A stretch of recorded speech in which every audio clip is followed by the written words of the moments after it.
If you're new to the world of audiophile gear, you might have heard the word transport and thought of this. But in the audiophile world, a transport is very different and very important.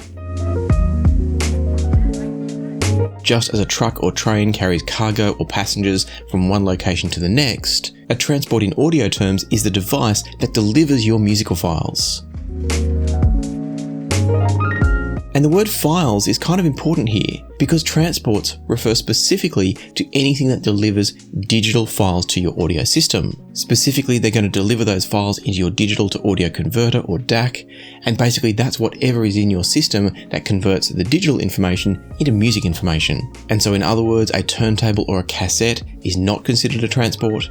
They're analog, but what is considered a transport could be anything from a desktop computer, a laptop computer, a tablet, a phone, a digital audio player, or a streamer. CD transports and SACD transports also count as transports, even though we don't always see the actual files on the disk in a file explorer kind of way. Technically, they are still digital files on those disks. Now, there might be other transports that I'm forgetting too, so drop me a comment down below if you think I've forgotten a particular type of transport. But the point is that a transport in audio is anything that delivers digital audio files to a digital to audio converter. If the device that you store your files on or stream your files to has its own internal DAC, such as a digital audio player or streamer or CD player, then you could argue that it's both a transport and a DAC, but most people will just refer to it as a music player. And that's true for most digital audio players because they are both the transport and the DAC, and often the headphone amp or preamp all bundled into one. And so that's where the differentiation lies between a transport and a player.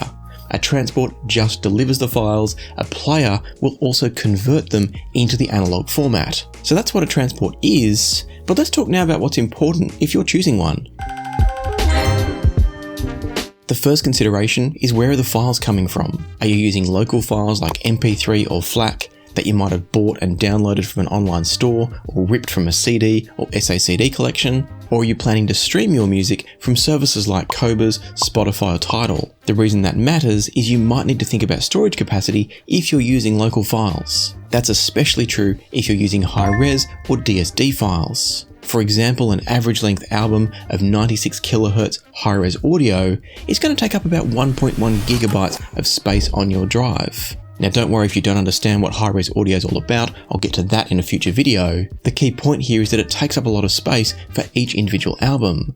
That can vary a little bit depending on the length of the album, but most albums will sit at about 45 minutes and therefore about 1.1 gigabytes. If you're upgrading to 192 kHz for the albums, which is the maximum available from most online stores where you can buy and download music, going to that premium level of high-res content will actually jump more than double the size of the files and take you up to about 3 gigabytes of storage space required for each individual album on average. And so you can quickly see that a decent sized library of local files is going to need a decent sized amount of storage on your transport. Now, if you're adding DSD files taken directly from SACDs or again bought online and downloaded, those can be even bigger again. An average album of DSD content can easily be 5 gigabytes or more. And so all of a sudden, just 50 albums would have you at 250 gigabytes. And that's where streaming services can be so fantastic because they take care of all the file storage. However, you now need to consider 3 other things. Firstly, you'll need a subscription to the service of your choice. Secondly, you'll need internet access anytime you want to stream that music, unless you can download those files for offline playback, and then we're back to the whole storage conversation. And then the third thing you'll need to think about is making sure that your transport can actually run an appropriate app to access the service of your choice. Once again, we'll save all the details of this for a separate video about streaming services, which one is best and why you should choose one over the other, but just know that not all devices will let you load all different apps. So for example, if you know you're going to be using Qobuz, you need to make sure that the device you choose as transport is going to be able to access Qobuz. That could be by loading the Qobuz app or a different app that also will access Qobuz for you. It's generally pretty easy to access all the mainstream apps, but you might need to be a little bit more selective and careful if you're streaming from less common services like Pandora, Napster, and some of the other really obscure ones. Another big consideration with transports, no matter what the source of the files is, whether they're local or streamed, is how you're then going to get those files from your transport and into your DAC. And the What the F is a DAC video is coming soon, so subscribe if you want to see that one. Being all digital files here, the connection between your transport and your DAC is going to be a digital one. Most commonly, that means USB, Bluetooth, coaxial, or optical. Coaxial and digital connections are sometimes referred to as SPDIF, which refers to both of those, but optical can also sometimes be referred to as Toslink.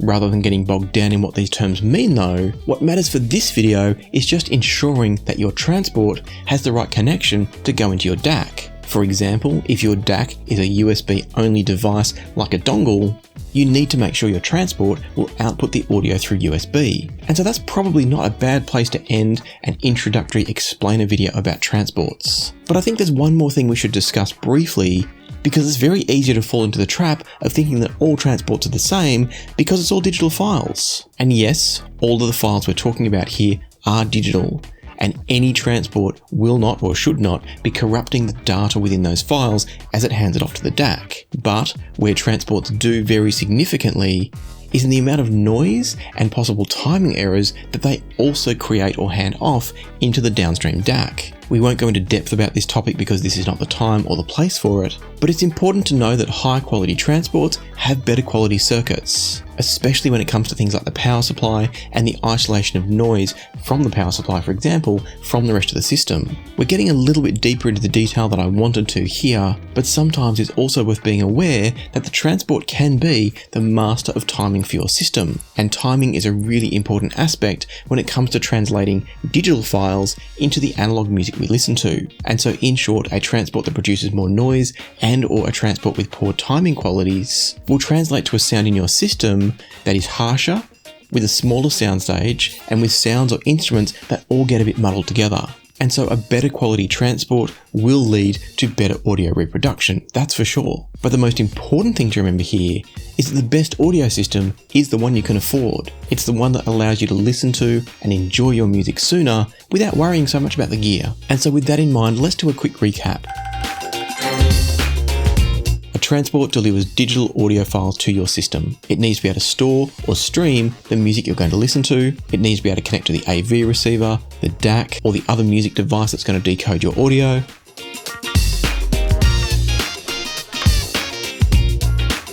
And it's good to buy a better one if you can afford it. And so if you're thinking about starting out your journey into audio with a decent quality streamer that's not too expensive, then a great place to start will be checking out my video up here about the range of streamers from Weem. For now, I want to say a huge thanks to channel members, to channel Patreon members, and to those of you that leave super thanks on videos like this one. And until next time, happy listening, be kind to each other, and I'll see you here again soon on Passion for Sound.